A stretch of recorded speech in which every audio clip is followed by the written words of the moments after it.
산림승보전 함께 보고 있습니다. 동산 효청선사 보는 중인데 직전에 나온 건 제자 효순 스님을 어떤 식으로 지도했는지 저 지방으로 걸식을 보냈다가 거기서 어떤 거사가 고경을 옛거울을 닦지 않았을 때는 어떠합니까? 요 제자인 효순이 옷칠처럼 감았습니다. 닦은 후에는 어떠합니까? 하늘도 비추고 땅도 비춥니다. 그러니까 거사가 웃으면서 부인은 스님께서 동산에서 오지 않았습니까? 효순이 부끄러워하면서 급하게 돌아가서 스승 효청 스님께 이 이야기를 하니까 그럼 너가 물어라. 고경을 닦지 않았을 때는 어떠합니까? 여기서 한양은 멀지 않다. 닦은 후에는 어떠합니까? 황학로와 앵무주다.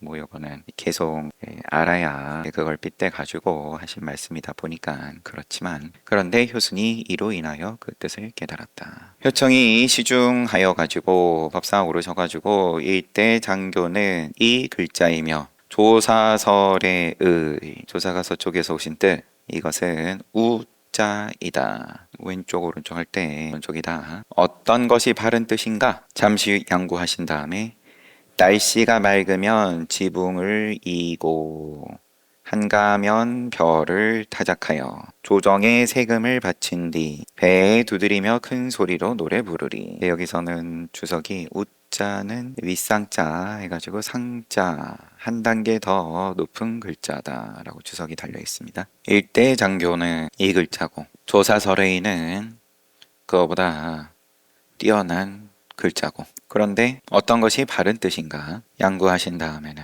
날이 맑을 때에 비 오는 걸 대비해가지고 지붕 보수하는 거고, 한가할 때에 별을 타작하여 조정에 세금을 내고 배에 두드리며 큰 소리로 노래 부르리. 타고 다니는 배가 아니라 우리 몸 배예요. 말 그대로. 손수 동령에다 만그루의 소나무를 심으면서 금강반야경을 외우니 산중의 사람들이 그 고개를 금강이라고 불렀다. 마침 소나무 심고 있는데 보선사가 이르렀다. 그때 오조가 있는 곳에서 직접 온 것이었다. 그러면 그 대종고 스님 할아버지 뻘되는 오조 법연 스님 말하는 거겠죠. 효청이 물었다. 상령의 일꾼은 뭐라고 하겠는가? 보선사한테. 보선사가 기가 막히면 사람을 죽입니다.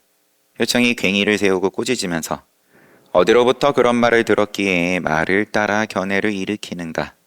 그대가 상령에 대한 질문을 받고 기가 막힌다고 말하니 도리어 불법이 유포되는구나. 보선사가 대어를 청하니 그러면 스님께서는 뭐라고 하시겠습니까?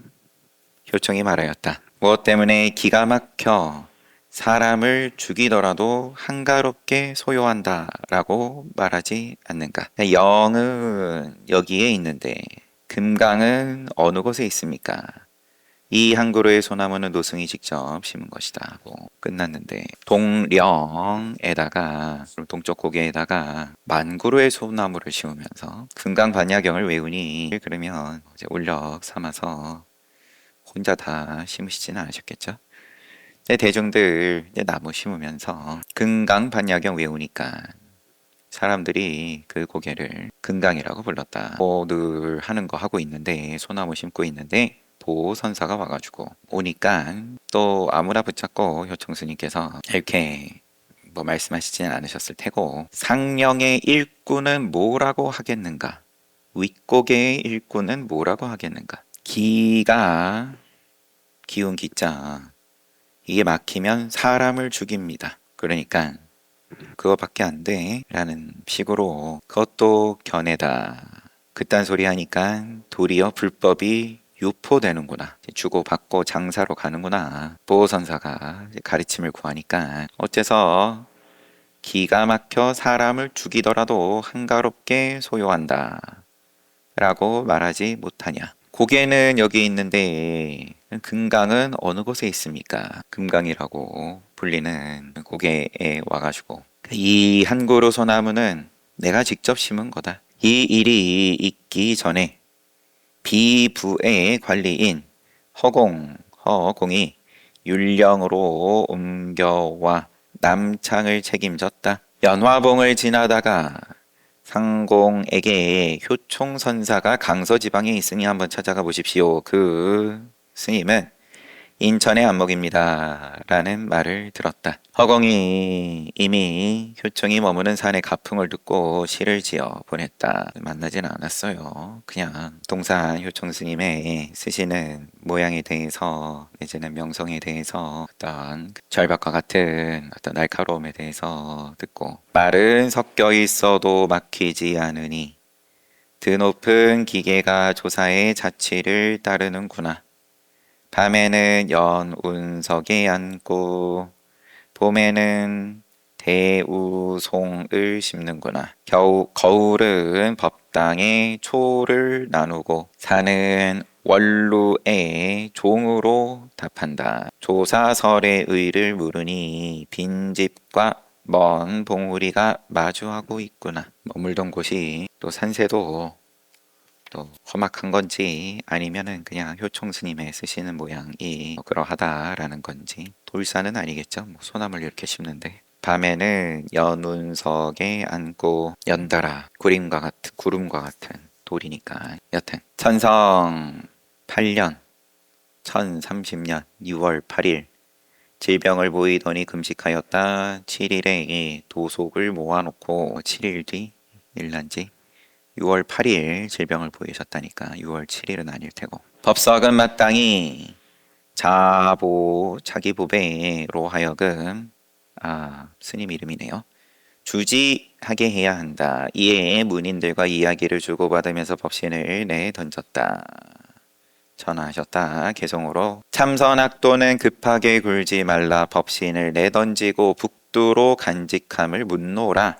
내가 지금 늙어 몹시 약하고 파리하니 사람을 보아도 헤아릴 힘이 없구나. 오직 호미만이 나의 도를 알 뿐이니 소나무를 심을 때 다시 금강에 오르리라. 말을 마치고 전하하였다. 또 7일에는 다비를 하여 오색사리를 얻었고 서쪽 언덕에 탑을 모셨다. 또 7일 지나서 다비하고 찬하여 말하노라. 효총이 질문에 대해 답한 것은 두 구절뿐인데 질문답이 몇 개가 있어서 어떤 걸 가지고 지금 질문에 대해 답한 것은 두 구절뿐인데 연화봉의 상공은 곧바로 운문의 법소님을 알았네. 고인이 사람을 시험해 보는 것이 어찌 이와 같이도 밝은가. 이 상공과 관계된 문답은 보선사가 근데 이 보선사가 결국은 이와 같이 가르침을 받고 머물렀던 모양이죠. 상령의 고개의 일꾼은 뭐야? 찾아왔는데 다짜고짜죠. 앞에 문답이 더 있었을지는 몰라도 기가 막히면 사람을 죽입니다. 그러니까 꾸짖고 그럼 스님께서 뭐라고 하시겠습니까? 기가 막혀 사람을 죽이더라도 한가롭게 소요한다 라고 어째서 말하지 못하냐. 영은 여기에 있는데 금강은 어느 곳에 있습니까? 한 그루 소나무는 내가 직접 심은 거다. 안 보여? 손수 망구로에 소나무를 심었다에 대한 주석이 조주스님 일화들을 주석을 많이 다는 것 같아 보이는 건 그냥 느낌인지 여튼 조조스님이 소나무를 심고 있는데 황벽스님이 물었다. 깊은 산 속에 그 많은 나무를 심어서 뭘 하려는 거냐. 그러니까 조조스님이 산문의 경치를 가꾸기 위함이 첫째요. 둘째는 뒷사람들에게 표본이 되기 위함입니다. 출처는 임재록인데 여기에 대해서 상공이 사람을 알아보고 개성도 쓰고 했는데 이 해원각범선사의 찬에서는 옛사람이 이렇게 사람을 볼 줄 아는 것이 어찌 이와 같이도 밝은가. 내가 동산에 머물고 있을 때 가장 오래된 장경 속에 효총에 그러면 잠시 동산 효총 스님의 연대가 그렇게 차이는 많이 안 나요. 1071년에서 1128년이니까 지금 입적하신 게 1030년이고요. 동산 효총 선사께서 그래도 한 4, 50년 지나서니까 지금 해원각범 선사 또 나이가 제법 들으셨을 테니까 4, 50년이 아니라 어쩌면 100년 가까이 후대니까 내 동산에 갔을 때 거기에 남아있는 책 가운데 가장 오래된 것 가운데 말의 핵심 요지 한 권이 있었다. 거기에는 운수, 승, 초원이, 여러분들 행각하는 납자 초원이 양억대년에게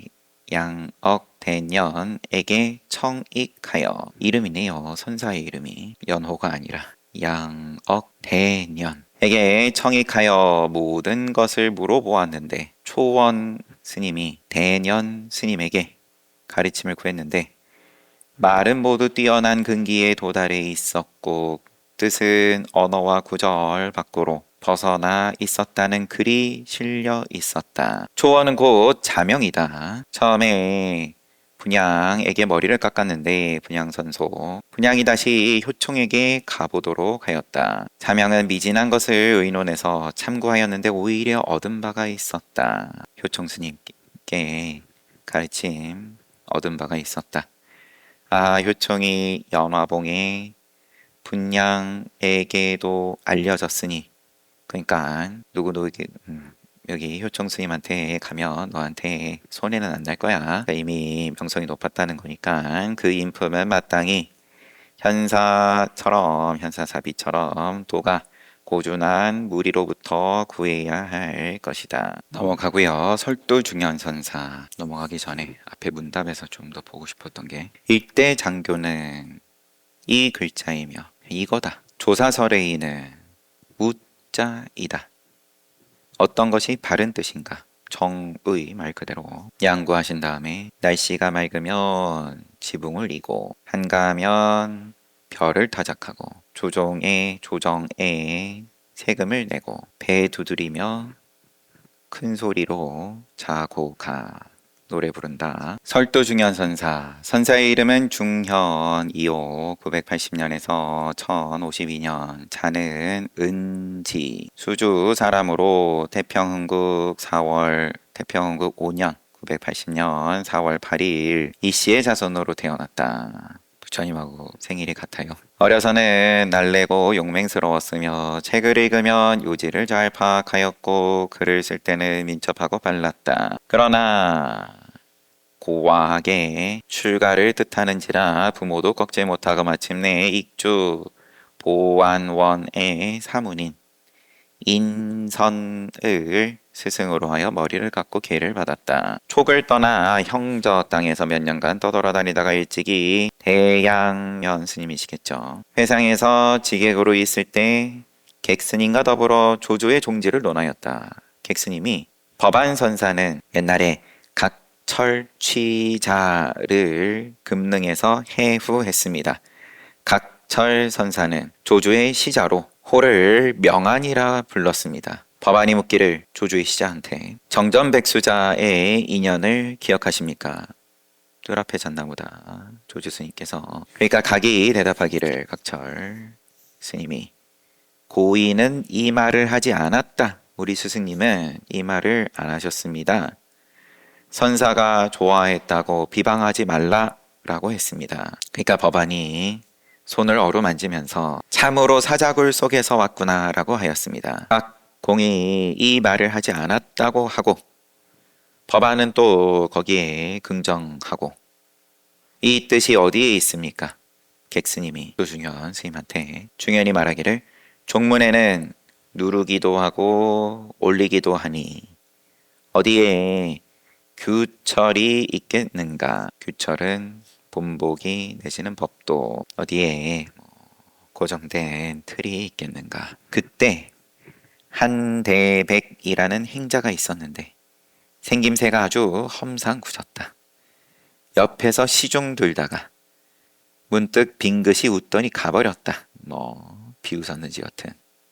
객승이 가고 나서 중현이 책망하면서 내가 객승인과 말하는데 네가 감히 웃으면서 업신여기니 무엇 때문에 웃었느냐? 객승의 지안이 안목이 바르지 못하고 법을 택함에 분명하지 못한지라 웃었습니다. 근데 객스님이 묻고 중현이 답을 하고 거기서 더 가타부터 없이 끝났는데, 아니면 질문이 시시해서 웃었습니다. 간단하게. 어찌 말해야 하느냐? 그러니까 개성으로 이 한대백 행자가 토끼 한 마리가 묵은 길에 누워 있는데 보람에 보자마자 낚아채 버렸네.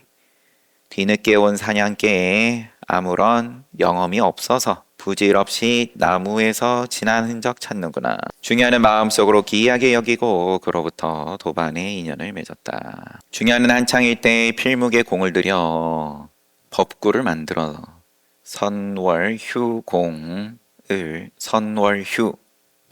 주모하였다. 일찍이 여산의 누현에서 논일고 있을 때 마침 시 선사가 있었다. 그는 거만하고 엄격해서 납자를 거의 제접하지 않았다. 중연이 물 위에 떠있는 풀처럼 뜻이 합치되지 못하여 사자봉 시를 지어서 그를 나무랐다. 개송이 땅에 걸터 앉아서도 허공에 서려 있어 세력을 쉬지 않으니 손톱과 치아를 어찌 범상한 무리와 뒤섞겠는가. 항상상자 흐를 유자 상류와 뒤섞겠는가. 하늘이 천 봉우리 위에 생겨나게 하였으니 구름을 헤쳐서 나오게 할 수 없구나. 신선되려고 하냐. 간단하게. 중요는 제약과 더불어 도반을 삼아 함께 오조개 선사를 찾아갔다. 중요는 산 앞에 집에서 쉬었고 제약을 먼저 보냈으나 기여가 개합하지 못하였고 중연도 또한 끝내 친견하지 못했다. 북쪽으로 논일다가 북조에 이르렀다. 북탑조 선사는 향림 원공의 적자로서 운문의 법설이다. 북탑과 향림은, 북탑은 지문 광조라고 큰 스님께서 메모를 해놓으셨어요. 운문, 향림, 광조로 이어지는 북탑과 향림은 모두 총나라 산업으로 지견이 높아서 배우는 자가 능히 그 기봉을 알지 못했는데 중연이 뛰어나서 북탑이 좋아하니 드디어 5년을 머물러 그 도를 전부 얻었다. 깨닫고자 하여서 행각을 하고 가르침을 구하고 그래서 그렇지만 인연이 잘 되지 않고 그러던 과정을 쭉 보여주고 그러다가 북탑 지문 광조 스님하고 인연이 되었다. 중연이 학사 증공과 더불어 후선에서 만났고 서로 회수가에서 만나니 증공이 중연에게 어디로 갈지를 묻자 장차 전당에서 논일고 서흥을 지나 천태안탕에 오르고자 합니다. 증공이 영은은 천하의 명승지인데 승처인데 그곳에 있는 산선사는 나의 친구입니다. 그리고 편지를 써서 중연을 천거하였다. 중연은 영은에 이른 지 3년 동안 대중 속에 묻혀 살았다. 잠깐 증공이 절서에서 벼슬살이 할 때 영은으로 중연을 방문했는데 중연을 아는 사람이 없었다. 그러니까 편지를 써줬는데 그거를 공개하지 않았다는 거죠. 영은은 천하의 명승지인데 그곳에 있는 산 선사는 나하고 인연이 각별하고 그래서 내가 추천서를 써주겠다. 어디 뭐 직장 구하러 다니는 건 아니니까 추천서라는 말은 좀 이상하지만 그러면 사람들이 너를 몰라보지 않을 거다. 3년 중년은 근데 영은에 이르러가지고 대중 속에 묻혀서 3년 동안 살고 3년 뒤에 추천서 써줬던 증공이 와 봤더니만 아는 사람이 없었다. 그때 당중에는 천여 명의 스님들이 있었는데 관리가 침상을 점검하고 차례차례 조사해서 찾도록 하였다. 증공이 지난번에 붙인 편지를 묻자 내가 써준 편지를 묻자 중연이 소매 속으로 넣으면서 공의 뜻은 지극하지만 행각하는 사람은 그런 편지를 중요하게 여기지 않습니다. 증공은 크게 웃었고 산공의 영은에 있는 선사 산선사는 그를 기특하게 여겼다. 오강 취봉이 자리를 비우고 중연을 천거하여 세상에 나아가게 했다. 개당하는 날에 대중을 둘러보면서 만약에 본분상의 견해를 논한다면 이 자리에 높이 오를 필요가 없다. 오강의 취봉 거기에 주의스님이 입적했든 떠나갔든 그랬더니 이 산 선사가 중연을 천거했다. 세상에 나오게 하였다. 개당하는 날 제1성이 만약에 본분상의 견해를 논한다면 불법을 깨달음을 논한다면 이 자리에 높이 오를 필요가 없다. 이에 손으로 가리키면서 모든 대중들이 산승의 손을 따라간다면 무량한 불국토가 일시에 나타날 것이니 각각 자세히 쳐다보아라. 혹 손가락이 가리키는 끝을 알지 못하면 진흙에 빠져서 물을 뒤집어 쓰는 것을 면치 못할 것이다. 대중들에게 하는 말인데 또 지금 보는 가운데 또 당신 스스로를 그러면은 내 기꺼이 이 자리에 앉아서 너희와 함께 진흙을 뒤집어 쓰겠다. 그런 느낌으로. 이에 법자에 올라 또 빙 돌아보면서 대중들에게 인간과 천상세계인이 널리 모였으니 인천 중생들이 모였으니 무슨 일을 밝히고자 함인가? 손님과 주인으로 서로 나누어져서 문답으로 내달린다면 어떻게 종승을 곧바로 만날 수 있겠는가? 광대한 법문의 가풍은 그 위덕이 자제하여 옛과 지금에 빛나고 하늘과 땅을 휘어잡았으니 그 천성도 다만 스스로 안다고 말할 뿐 5승을 1, 2, 3, 4, 5승을 건립하지 못한다. 그런 까닭의 말 이전에 뜻을 깨닫는다고 해도 비추어 주는 거울감자가 쓰였어요. 실마리에 미혹하며 여전히 비추는 작용 종속되며 말 이전의 뜻을 깨닫는다고 해도 비춘다는 모양이 남아있고 실마리에 미혹하며 말이 떨어지자마자 돌아갈 곳을 안다 해도 정을 벗어난 곳에 대해서는 오히려 깜깜하다. 아니면 정식, 뜻정자. 모든 사람들은 진실상을 알아야만 하니 무엇 때문인가 다만 위로는 우러르면서 반연함이 없고 아래로는 궁구해서 찾는 것이 끊어지면 자연이 영원한 광명이 현전하고 모두가 천길 벼랑에 서 있으리라. 도리어 이 자리를 논변해서 밝힐 수 있겠는가? 논변하지 않는 것이 논변하는 것이요 밝히지 않는 것이 밝히는 것이다. 만약 논변해서 밝힐 수 있다면 곧바로 생사의 흐름을 끊고 불조의 위치에 걸터 앉을 수 있으니 오묘원만 묘원하게 묘하고 원만하게 깨달음을 뛰어넘을 것이다. 바로 이러한 때에 갚을 수 없는 은혜의 보답함을 감당하여 무위의 교화를 도울 수 있으리라. 게다 법문이세요. 만약에 본분상의 견해를 논한다면 부처의 견해를 말할 것 같으면 이런 자리도 뒷글도 용납 못하고 그리고 손가락으로 가리키면서 자 이게 불국토다. 모를 것 같으면 진흙에 빠지고 물을 뒤집어 쓰는 것을 함께 하자. 인간과 천사 널리 모였으니 무엇을 위함이냐. 주와 객으로 나누어져 가지고 문답으로 내달린다면 주고받는 걸로 인과로 장사로 가면 어떻게 만나겠냐. 광대한 법문의 가풍은 우리의 가풍이라 함은 광대하다 함은 위덕이 자제하여 옛과 지금 또 하늘과 땅으로 자제하다. 천성인도 스스로 안다고 말할 뿐 오승을 건립하지 못한다. 주석이 있는지 잠시.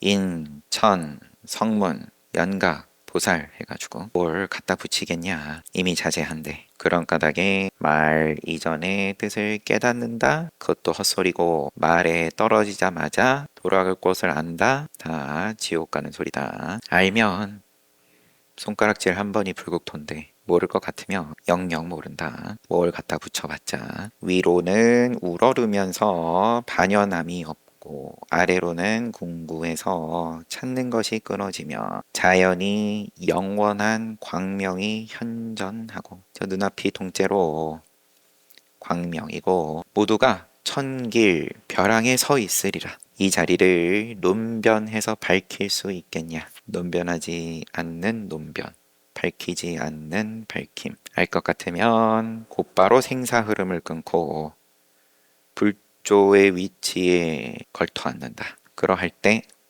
갚을 수 없는 은혜 보답함을 감당하여서 무위의 교화를 도울 수 있다. 진흙에 빠지고 물을 뒤집어 쓸 자격이 있다. 철도 중요한 선사 보고 있는 중이었습니다. 잘 봤습니다. 쉬었다 정진합시다.